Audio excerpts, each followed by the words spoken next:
بسم الله الرحمن الرحيم كسو دوادا سوم IT tutorials iyo casharadii data structure-ka iyo algorithm-ka cashirkii 24 cashirkan waxa uu ku saabsan yahay linked list oo casharadii ugu dambeeyay aan ka soo hadlaynay ama cashirkii ugu dambeeyay aan kaga soo hadalnay waxaan soo create gareynay node haddaan idin tuso algorithm-ka ama pseudo code kan raacinay wuxuu ahaa waxaan create gareynay node ka aan create gareynay kadib waxaan create gareynay constructor-ka node-kaas oo ka kooban data iyo next laba baarti uu ka kooban yahay node-ka qayb xogta ku kaydinayna qaybna waxa ku kaydinayna node-ka xiga memory address-kiisa ama tixraaciisa ama reference-kiisa saddex node create gareynay cashirka ku arkaysay muxuu ahaa uu dambiga ku soo aragtay kadibna xogtooda daabacinay basically marka waxaan create gareynay saddexdan node-kan koowaadka node-kan labaadka node-ka saddexaadka marka waxaan baranayna waa linked list nodeskan hadda isku xirna mid kasto gooni u taagan yahay saas daraadeed marka inaan isku xirnaa rabnaa waxa isku xireynaa qaybtan dambe ayaa waxa ku kaydinaynaa tixraaca node-kan saas daraadeed oo isku xirmayaan linked isku noqonayaan kanna tixraaciisa waxa ku kaydinaynaa kan qaybtiisa dambe asagana wuxuu ku xirmaa kan kadibna qaybtan nale noqon doonta maadaama asaga wax dambe uu ku xirmayo aysan lahayn kanna waxaan u sameyn doonaa head oo basically waxaan rabnaa inaan sameyno sidan marka aan isku xireyno head variable oo hayn doono node-kan ugu horeeya tixraaciisa node-kan wuxuu tilmaami doonaa qaybtiisa next kan ayay tilmaami doontaa kan qaybtiisa nextna kan ayay tilmaami doontaa kanna null ayuu noqon doonaa oo micnaheedu marka waxa uu yahay pseudo code-ka ama algorithm-ka steps-ka aan raacaynay cashirkii ugu dambeeyay ahaa waa idin soo update gareeyay pseudo code-ka waxaan sameyn doonaa cashirkan linkina sameyn doonaa waa isku xiri doonaa node-kan koowaadka iyo node-kan labaadka iyo node-kan saddexaadka iskuma xirna hadda gooni u kala taagan yihiin hadda waxaan sameyn doonaa node 1 qaybtiisa next ayaa waxaa ku kaydin doonaa tixraaca node 2-ga memory address-kiisa node 2-ga qaybtiisa nextna waxaa ku kaydinaynaa node 3-ga tixraaciisa ama memory address-kiisa kadibna waxaan sameyn doonaa head ayaan create gareyn doonaa variable-ka node 3 uma baahna in wax ku sii xirtid next-giisa node 3 null ayuu noqon doonaa oo arki doontaa marka create gareynayno head oo variable special asaga pointer ah node 1-ka ayaa ku kaydin doonaa si aan asaga uga tixraacno sidaas waxaa ku sameyn doonaa linked list-ga inay isku xirmaan saddex node inay isku xirmato so kadib marka aan sameyno waxaan sameyn doonaa inaan traversion ku sameyno oo aan daawacno xogta dhan inagoo sameyn doonaa variable kale oo waxa u qaadan doonaa headka qiimihiisa marabna bedelno headka qiimihiisa waxa ku keedinaynaa variable kale oo current u bixinaynaa kadibna waxaan isticmaalaynaa current-gaas inta aysan null noqonin oo mar walbaba node-ka walbaba waxay daabici doontaa current-ga waxay daabici doontaa xogta node-kaasi ilaa ay ka tagto node-ka ugu dambeeya oo node 3 hideen anaga inoo ah qaybtiisa null marka ay noqoto loopka uu istaagi doonaa inta ay socotana waxa daabici doonaa xogtaas daabicayna marka steps-ka aan raacayno waa kan algorithm-ka aan raacayno steps-kiisa haddana la socota casharadii ugu dambeeyay sidaan marka aan dhahno qaybtaan uma baahnina sidaan dhahno inta marka hadda waxaan rabnaa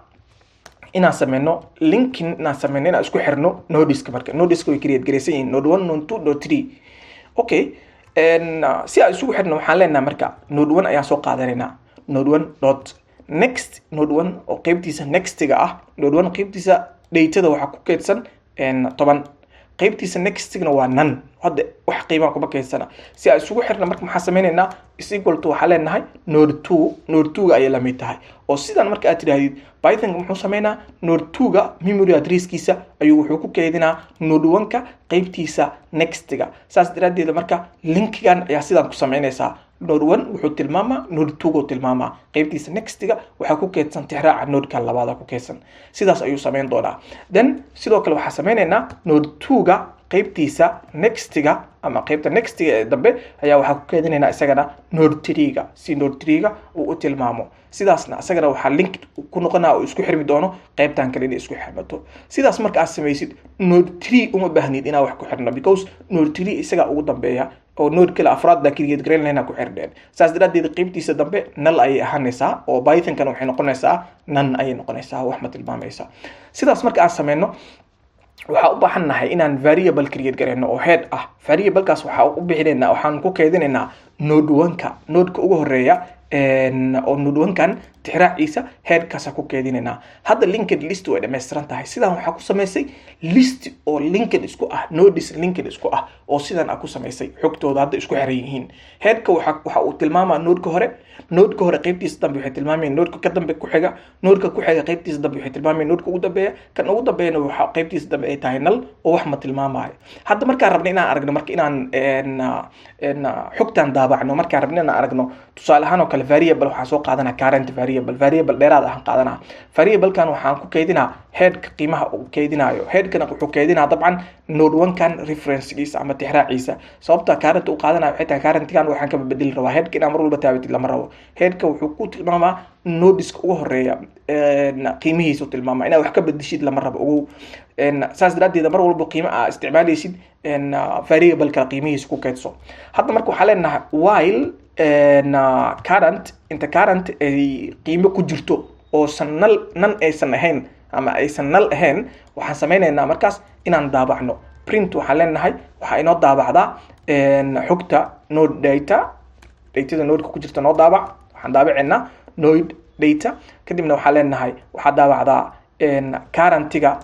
dot ayaan isticmaalaynaa then qaybtiisa datada saa ujeedid currentiga data iyo next ay ku tilmaamaysaa xogta qaybta ku jirta tilmaam sidaas marka aad samaysid kadib waxaa leenahay marka hadda currentigan waxay la mid tahay headka oo micnaheedu waxa ay tahay currentiga headka la mid tahay qiimaha headka uu keedinayo waa tixraaca nodekan ugu horeeya saas daraadeed current nodeka ugu horeeya tilmaamaysaa current dot data marka tiraahdo it means nodeka ugu horeeya xogtiisa qaybtan ugu horeysa oo 10 kaas ay ku daabici doontaa then waxa rabnaa inaan sikino marka oo u sikino qaybta nextiga ah si ay u tilmaamto nodekan kale ay u tilmaamto saas daraadeed maxaa sameynaysaa marka current ayaa soo qaadanaysaa waxay la mid tahay leedahay isla current dot next oo ah qaybteeda next ay la mid tahay qaybteeda next ay la mid tahay dad micnaheedu waxay tahay current markaas waxay tilmaamaysaa position kan ka soo baxday position kan ay joogtaa waxay tilmaamaysaa node kan ay tilmaamaysaa next hadii current ay daabacdo datada kan ay ku daabici doontaa hadana current next ay noqon doontaa node kan kale ay tilmaamaysaa saas u socon doontaa sidaan marka aan sameeysid marka waa isku xirtay oo linked list oo isku xiran ayuu ku daabici doonaa 10 20 30 arki doontaa hadii programkan aan rangareyno fiiri waxa inoo soo baxay node data 10 node data 20 node data 30 traversingka ama xogta sidaas ku aragtay hadda meesha waxa sameysay saddex node isku xirtay saddex node create gareynay saddexdii node waa isku xirnay node ugu dambeeya uma baahnid inaad wax ku xirtid asaga ugu dambeeya head ayaan u sameynay node 1ka head ayaan ku keedinay kadibna traversing ayaan sameynay oo ah traversing oo micnaheedu waxa ay tahay xogtaas ayaan daabacnay traversing marka la maxaa waa xogtaas ayaan daabaceynaa okay qaabkan marka pythonka aan sameynayno marka pythonka C++ hada fiirisid casharadii ugu dambeeyay C++ ka marka create gareynaysid marka ugu horeysa hada fiirisid classka nodeka qaybtiisa datada iyo qaybtiisa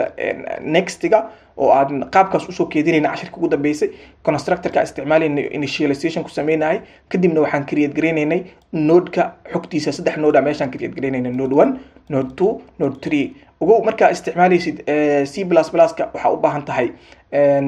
C++ marka qoraysid dabcan ina mar walba sheegtid data type kana sheegtid python ka data type kuma baahnid dan marka sidaas sameeyno waxaan sameynaynay muxuu ahaa inaan isku xirno node 1ka bashan pointerka ah arrow pointerka ah waxay tilmaamaysaa it means pointerka marka isticmaali kartaa waxay tilmaamaysaa nodekan waa pointer saa ujeedid oo variable pointer waa saas daraadeed marka arrow muxuu ahaa u isticmaashid waxay ku tilmaamaysaa labadan qiimo midkood ayaa access gareyn kartaa qaybta next u baahannahay saas daraadeed linkiga node 1ka node 2ga waxaan ku xirnay node 1ka qaybtiisa nextiga node 3gana waxaan ku xirnay node 2ga qaybtiisa nextiga oo linkiga sidaas u sameeynay marka python ka sameynaysid way ka fududahay meeshan python ka C++ ka simply waxaa la isticmaalaa arrowdaas oo falaata ah oo pointerka access ku tilmaamaysa kadibna waxaa create gareynay headka markaa create gareynay node 1ka ku xirnay headka node 1ka ku xirnay isagana waxa sameysmi doono qaabkan ayay sameysmi doontaa oo xogta isugu xirmi doontaa C++ ka marka daabaceyno while current micnaheedu waxay tahay current inta aysan null pointer gaarin oo micnaheedu wax ay tilmaamayso oo reference ay leedahay ama xog ku keydsan yahay simple qaabka marka u qoraysidna qaabkan kalena waa sameyn kartaa while current is not equal to inaad tirahdid null pointer oo caadi ah sida usoo qoratid qaabkan iyadana waa valid waa sameyn kartaa simple kaasna waa fudud yahay meeshan waxaa jirta marka waxaan rabaa inaan ku tuso inta aanan C++ ka ku daabicin meeshan waxaan create gareynaynaa nodes saddex node aan create gareynaynaa C++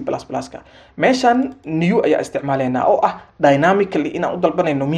memoryga saddexda node inaan dalbanayno memorygan marka dynamic u dalbatid xogta nodeskan la keydiyo programka marka daabactid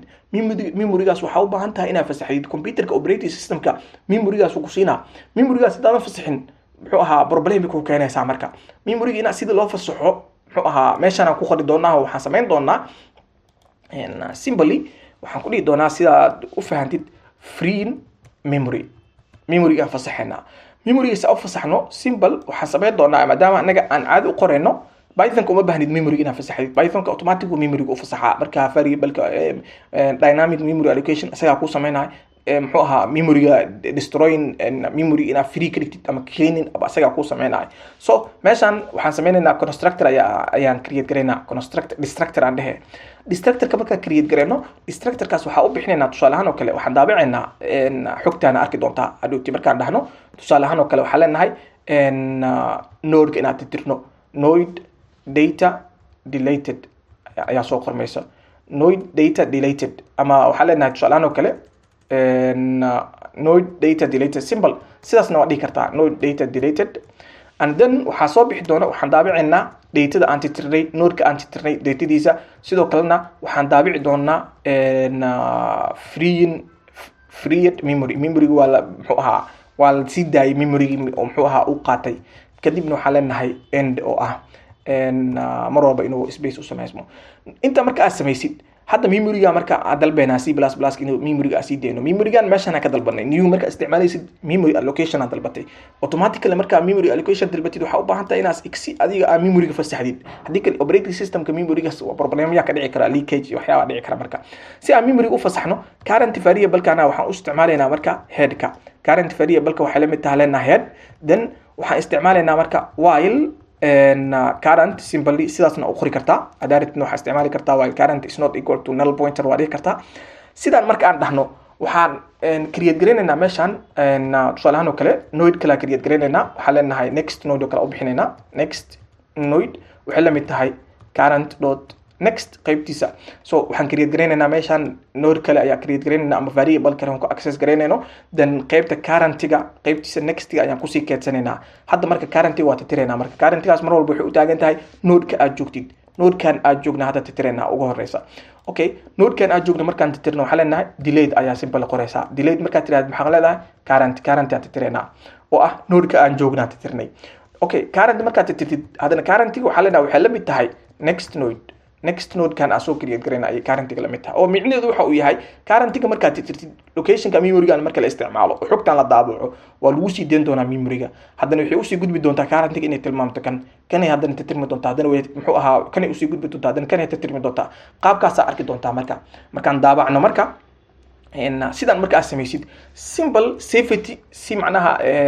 muxuu ahaa idan waxa iska haboon headka maadaama aad memoryga soo fasaxday nodeska aad soo tirtirtay headkan inaad u celisid null pointerkiisa intaan goorma dhici doontaa mataqaanaa marka memoryga qaadatid oo aad dalbatid oo saddex node memorygiisa lagu siiyo memoryga aad isku xirtid oo linkin aad samaysid kadibna aad traversing ka samaysid kadibna memoryga aad fasaxdid muxuu ahaa xogta marka lagu daabaco programka memoryga inaad iska fasaxdeeda u baahan tahay because operating systemka memorygaas adigu ku booking gareeyay ama adigu ku siiyay inaad fasaxdeeda u baahan tahay marka saas daraadeed headkana null pointer ka dhigaynaa everything oo aan dalbanay waa celinaynaa marka hadda programkan haddii aan sidan ku daabacno oo aan idin tuso tusaale ahaan oo kale waxaa leenahay G++-o output kan daabaceynaa then filekan joogno waxaa waaye linked list.cpp intaan marka aan dhahno programkeena saa ujeedid uu noo create gareeyay output ayaa simply qoraynaa hadda waxaa arkaysaa marka meeshan waxaa ka arkaysaa node datada saddex node ayaa meeshan isku xirnay oo ah 10 20 30 haddana waxaa arkaysaa node data deleted oo ah 10kaas waa la tirtiray it means spaces kan waxaa la shaqeyn waxaa loo wici doonaa mar walba node aad tiraysid destructor kana loo wici doonaa simply space kana memory inta ay space u baahan simple la iska fahmi kartaa node memory deleted memory 10 location ka memoryga ama memoryga 10 qiimaha 10 node kan memorygiisa waa la tirtiray muxuu ahaa simple haddaan ido tuso sorry nodekan memorygiisa waa la tirtira ayuu ku tusaa nodekan memoryga waa la tirtira qiimaha ayuu ku daawaca mar walbaba saas daraadeed marka node data deleted oo ah 10 memorygeeda waa la fasaxay hadda node kale waa la fasaxay memorygiisa hadda node kale memorygiisa waa la fasaxay xogta sidaas ku arkaysaa node sababta muxuu ahaa ku tusinaya waxay tahay C++ ka marka new isticmaalaysid memory allocation oo sameynaysaa memory allocation marka sameeysid waxa u baahan tahay memorygaas inaad fasaxdid qaabka memoryga oo fasaxi lahayd simply waa sidaan marka soo cashirka laba qaab ku faa'iiday midka koowaad oo ah linked listiga sida C++ loogu sameeyo waa aragtay sidoo kalena waxa baratay memory sida loo sii daayo sida memory loo qaato waa ku baratay qaybtaana waxa ku baratay sidoo kalena Python-ka sida aad u create garan lahayd linked list hadda fiiri marka su'aasha taagan waxay tahay linked list saddex node meeshan create garanay saddexda node aan create garanay meeshan hadda u baahda ka waran node afraad node 4 u baahanahay ka soo qaado kale node 4 hadda u baahana meesha maxaa sameynaa node kale meeshan create garana is equal to leeyahay waxa uu wacaa node kii kadibna waxa uu gudbinaa qiimo ka soo qaado kale 40 oo kale gudbinaa haddana waxa u baahanahay markaas inaan isku soo xiro hadda oo dhaho node 4 kii